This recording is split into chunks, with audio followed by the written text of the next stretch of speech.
I walked from the cockpit, Bastille trailing behind, then waited until the door slid closed. Through its glass, I could see Drawlin turn and stand, still at parade rest, facing out the eyeball of the dragon. What's that all about? Just what she said, Smedry. Come on, I'll take you to your room. Oh, don't get like that with me. You lose one sword and they bust you back to squire? That doesn't make any sense. My mother is a very brave and well-respected Knight of Crystalia. She always does what is best for the Order and never acts without careful thought. That doesn't answer my question. Look, I told you when I lost my sword that I would be in trouble. Well, see, I'm in trouble. I'll deal with it. I don't need your pity. It isn't pity, it's annoyance. I eyed her. What aren't you telling me, Bastille? Bastille gave no response. She stalked through the glass corridors, leading me toward, I assumed, my cabin.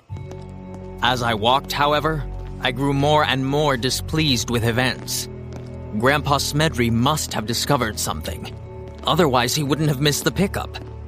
And I hated feeling like I was being left out of important things. Now, this is a stupid way to feel if you think about it.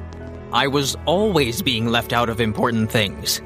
At that very moment, there were thousands of people doing very important things all across the world. Everything from getting married to jumping out of windows. And I wasn't a part of any of it. The truth is, even the most important people get left out of most things that happen in the world. But I was still annoyed. As I walked, I realized I still had on my courier's lenses. They were very limited in range, but maybe Grandfather was close by. I activated the lenses. Grandfather? Grandfather, are you there? It had been a long shot anyway.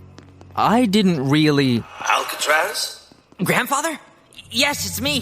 Flustered Farlands! How did you contact me across such a distance? Grandfather, where are you? Alcatraz, I think I found your father. He came here, I'm sure of it.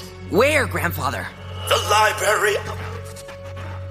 Grandfather, what library? The Library of Alexandria! I concentrated, but the voice didn't come back. Finally, I opened my eyes. You all right, Smedry? The Library of Alexandria. Where is it? In Alexandria? Right. Where is that? Egypt. Like the real Egypt? My Egypt? Yeah, I think so. Why? I glanced back toward the cockpit. No. Alcatraz, I know what you're thinking. We're not going there. Why not? The Library of Alexandria is extremely dangerous.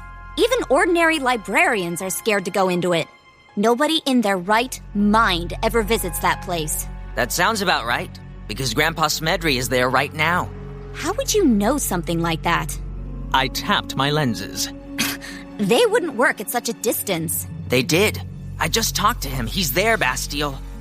And he thinks my father is too. That gave me a twist in my stomach. I'd grown up assuming that both of my parents were dead. Now I was beginning to think that both were actually alive. My mother was a librarian and worked for the wrong side. I wasn't entirely sure I wanted to know what my father was like. No, that's wrong. I really wanted to know what my father was like. Except, I was afraid of it at the same time. I glanced back at Bastille. You sure he's there? I nodded. Shattering glass. Last time we tried something like this, you almost got killed, your grandfather got tortured, and I lost my sword. Do we really want to go through that again? What if he's in trouble? He's always in trouble! We just stood there for a moment. Then both of us turned and rushed back to the cockpit.